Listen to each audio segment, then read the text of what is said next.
Excel PU college Guruvayanakere, ಕರ್ನಾಟಕದ number 1 PU college. Admissions open now.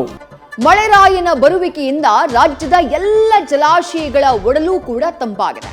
ಮಳೆ ಧಾರಾಕಾರವಾಗಿ ಸುರಿಯುತ್ತಾ ಇರುವುದರಿಂದ ರಾಜ್ಯದ ಬಹುತೇಕ ಜಲಾಶಯಗಳು ಭರ್ತಿಯಾಗುವಂತಹ ಹಂತವನ್ನ ತಲುಪಿವೆ.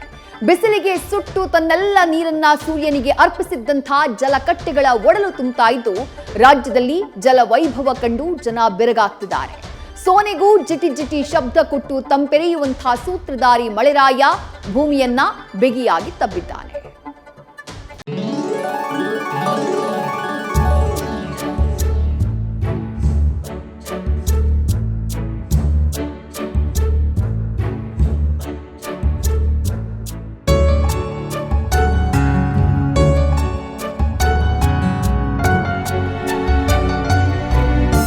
ಎಂಥ ವೈಭವ ಅಲ್ವಾ!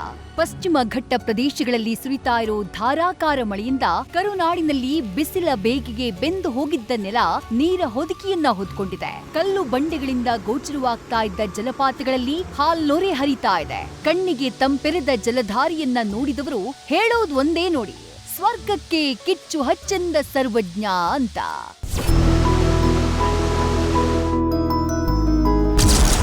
ಕರ್ನಾಟಕ, ಮಹಾರಾಷ್ಟ್ರ, ಗೋವಾದ ಜಲಪಾತಗಳಿಗೆ ಜೀವ ಕಳೆ. ಪಶ್ಚಿಮ ಘಟ್ಟ ಪ್ರದೇಶಗಳಲ್ಲಿ ಸುರಿತಾ ಇರೋ ಭಾರೀ ಮಳೆಯಿಂದ ಕರ್ನಾಟಕ, ಮಹಾರಾಷ್ಟ್ರ, ಗೋವಾ ರಾಜ್ಯಗಳ ಜಲಪಾತಗಳಿಗೆ ಜೀವ ಕಳೆ ಬಂದಿದೆ. ಬೆಳಗಾವಿ ಜಿಲ್ಲೆಯ 9 ಫಾಲ್ಸ್ಗಳ ಪ್ರವೇಶಕ್ಕೆ ಜಿಲ್ಲಾಡಳಿತ ನಿರ್ಬಂಧ ಹಿನ್ನೆಲೆ ಮಹಾರಾಷ್ಟ್ರದ ಸಾವಂತವಾಡಿ ತಾಲೂಕಿನಲ್ಲಿರುವ ಅಂಬೋಲಿ ಫಾಲ್ಸ್ಗೆ ಪ್ರವಾಸಿಗರ ದಂಡು ಹರಿದು ಬರ್ತಿದೆ. ಕರ್ನಾಟಕ, ಗೋವಾ, ಮಹಾರಾಷ್ಟ್ರ ಪ್ರವಾಸಿಗರ ನೆಚ್ಚಿನ ತಾಣವಾಗಿರುವ ಅಂಬೋಲಿ ಫಾಲ್ಸ್ನಲ್ಲಿ ಪ್ರವಾಸಿಗರು ಮಸ್ತ್ ಮಜಾ ಮಾಡ್ತಿದ್ದಾರೆ. ಇನ್ನು ಈ ಫಾಲ್ಸ್ನ ವಿಶೇಷ ಅಂದ್ರೆ ಸುಮಾರು 70 ಅಡಿ ಮೇಲಿಂದ ನೀರು ಧುಮ್ಮಿಕ್ಕುತ್ತೆ. ಆ ನೀರು ತಲೆ ಮೇಲೆ ಬೀಳ್ತಾ ಇದ್ದ ಹಾಗೆ ಯುವಕರಿಗೆ ಅದೊಂಥರ ಥ್ರಿಲ್.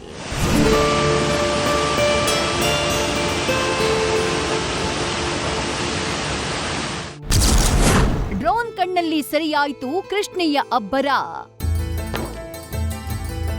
ನಿರಂತರ ಮಳೆಗೆ ಕೃಷ್ಣಾ ತಟದಲ್ಲಿ ನೀರಿನ ಪ್ರಮಾಣ ಏರಿಕೆಯಾಗ್ತಾ ಇದ್ದು ಸದ್ಯ 1,55,000 ಕ್ಯೂಸೆಕ್ ಒಳಹರಿವಿದೆ. ಈಗಾಗಲೇ ವೇದಗಂಗಾ, ದೂದ್ಗಂಗಾ ನದಿಗಳು ಅಪಾಯದ ಮಟ್ಟವನ್ನ ಮೀರಿ ಹರಿತಾ ಇದ್ದು ಬೆಳಗಾವಿ ಜಿಲ್ಲೆಯಲ್ಲಿ 11 ಸಂಪರ್ಕ ಸೇತುವೆಗಳು ಮುಳುಗಡೆಯಾಗಿವೆ. ದೇವಸ್ಥಾನ, ದರ್ಗಾ, ಸ್ಮಶಾನ ಭೂಮಿ ಸೇರಿದಂತೆ ಜಮೀನುಗಳು ಜಲಾವೃತವಾಗಿರುವ ದೃಶ್ಯ ಡ್ರೋನ್ ಕ್ಯಾಮೆರಾದಲ್ಲಿ ಸೆರೆಯಾಗಿದೆ.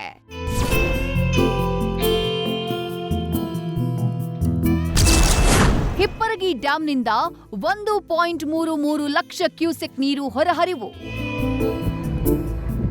ಮಹಾರಾಷ್ಟ್ರದಲ್ಲಿ ನಿರಂತರ ಮಳೆ ಹಿನ್ನೆಲೆ ಕೃಷ್ಣಾ ನದಿಗೆ ಅಪಾರ ಪ್ರಮಾಣದ ನೀರು ಹರಿದು ಬರ್ತಿದೆ. ಕೃಷ್ಣಾ ನದಿಯಲ್ಲಿ ಕಳೆದ 12 ಗಂಟೆಯಲ್ಲಿ ಭಾರೀ ಪ್ರಮಾಣದಲ್ಲಿ ನೀರು ಹೆಚ್ಚಳವಾಗಿದ್ದು ನಿನ್ನೆ ಕೃಷ್ಣಾ ನದಿಯಲ್ಲಿ 1,19,000 ಕ್ಯೂಸೆಕ್ ಒಳಹರಿವಿತ್ತು. ಇವತ್ತು ಮಹಾರಾಷ್ಟ್ರದಿಂದ ಹಿಪ್ಪರಗಿ ಡ್ಯಾಂಗೆ 1,34,000 ಕ್ಯೂಸೆಕ್ ನೀರು ಹರಿದು ಬರ್ತಿದ್ದು ಹಿಪ್ಪರಗಿ ಡ್ಯಾಂನಿಂದ 1,33,000 ಕ್ಯೂಸೆಕ್ ನೀರನ್ನ ಹೊರಬಿಡ್ಲಾಗ್ತಾ ಇದೆ. ಬಾಗಲಕೋಟೆ ಜಿಲ್ಲೆ ಜಮಖಂಡಿ ತಾಲೂಕಿನ ಹಿಪ್ಪರಗಿ ಡ್ಯಾಂನಿಂದ ನೀರು ಬಿಡಲಾಗಿದ್ದು ರಬಕವಿ, ಬನಹಟ್ಟಿ, ಜಮಖಂಡಿ ತಾಲೂಕಿನ ಕೃಷ್ಣಾ ನದಿ ಪಾತ್ರದ ಗ್ರಾಮಗಳಲ್ಲಿ ಪ್ರವಾಹದ ಭೀತಿ ಎದುರಾಗಿದೆ.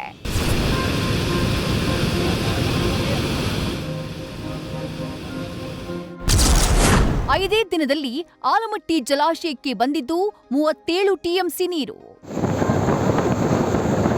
ಮಹಾರಾಷ್ಟ್ರ, ಪಶ್ಚಿಮ ಘಟ್ಟ ಪ್ರದೇಶಗಳಲ್ಲಿ ಮಳೆ ಹಿನ್ನೆಲೆ 5 ದಿನದಲ್ಲಿ 37 ಟಿಎಂಸಿ ನೀರು ಆಲಮಟ್ಟಿ ಜಲಾಶಯಕ್ಕೆ ಹರಿದು ಬಂದಿದೆ. ಡೆಡ್ ಸ್ಟೋರೇಜ್ ತಲುಪಿದ್ದ ಆಲಮಟ್ಟಿ ಲಾಲ್ ಬಹದ್ದೂರ್ ಶಾಸ್ತ್ರಿ ಜಲಾಶಯ ಈಗ ಜೀವ ಕಳೆಯನ್ನ ತುಂಬಿಕೊಂಡಿದ್ದು ಇವತ್ತಿನ ನೀರಿನ ಮಟ್ಟ 57.065 ಟಿಎಂಸಿ.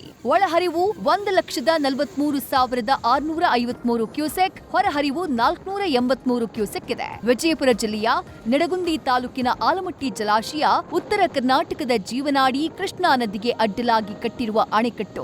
ರಾಜ್ಯದಲ್ಲೇ ಅತಿ ದೊಡ್ಡ ಜಲಾಶಯವಾದಂತಹ ಆಲಮಟ್ಟಿ ಜಲಾಶಯಕ್ಕೆ ಕೃಷ್ಣಾ, ಮಲಪ್ರಭಾ, ಘಟಪ್ರಭಾ ನದಿಗಳ ಸಂಗಮವಾಗಿ ನೀರು ಸೇರುತ್ತೆ.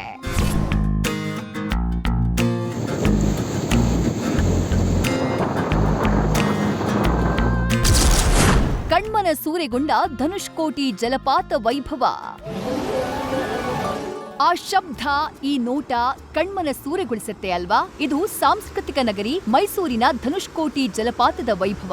ಡ್ರೋನ್ ಕ್ಯಾಮೆರಾದಲ್ಲಿ ಧನುಷ್ಕೋಟಿಯ ದೃಶ್ಯ ವೈಭವ ಸರಿಯಾಗಿದೆ. ಕಾವೇರಿ ನದಿಗೆ ನೀರು ಹರಿದು ಬರ್ತಾ ಇದ್ದು ಮೈಸೂರು ಜಿಲ್ಲೆ ಕೆಆರ್ ನಗರ ತಾಲೂಕಿನ ಚುಂಚನಕಟ್ಟಿಯಲ್ಲಿರುವಂತಹ ಈ ಧನುಷ್ಕೋಟಿ ಜಲಪಾತ ಜೀವ ಕಳೆಯನ್ನ ಪಡ್ಕೊಂಡಿದೆ. ಒಟ್ನಲ್ಲಿ ಪಶ್ಚಿಮ ಘಟ್ಟ ಹಾಗೂ ಕರಾವಳಿ ತೀರಗಳಲ್ಲಿ ಆಗ್ತಾ ಇರೋ ಮಳೆಯಿಂದಾಗಿ ಡ್ಯಾಂಗಳು, ಜಲಪಾತಗಳು ಜೀವ ಕಳೆಯನ್ನ ಪಡ್ಕೊಂಡಿವೆ. ಇದರಿಂದ ರಾಜ್ಯದ ಅನ್ನದಾತರು ನೆಟ್ಟುಸಿರು ಬಿಡುವಂತಾಗಿದೆ. News first bureau. News first ನಿರ್ಭೀತಿಯಿಂದ ನಿಮ್ಮ ಪರವಾಗಿ.